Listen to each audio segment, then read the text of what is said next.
ఈ రోజు మన కళాఖండం 2 అనమాట. ఈ కళాఖండం ఏంటంటే చీజ్ పాస్తా. ఎందుకు చేశాను, ఎందుకు చేయాల్సి వచ్చిందో మీకు చెప్తారండి.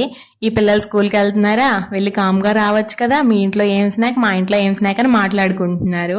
మాట్లాడుకొని వచ్చి మా ఫ్రెండ్ వాళ్ళ మమ్మీ అది చేసింది ఇది చేసింది అని చెప్తే అలాగే తల మీద వేసి రుద్దిన రెసిపీయే ఇది.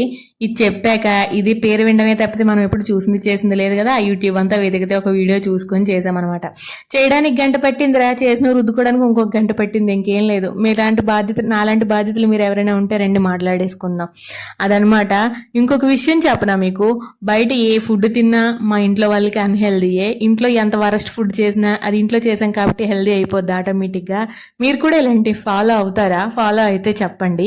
మీకు ఈ రెసిపీ కావాలంటే మీరు కూడా యూట్యూబ్లో సెర్చ్ చేసి చేసుకోండి, నన్ను మాత్రం అడగండి.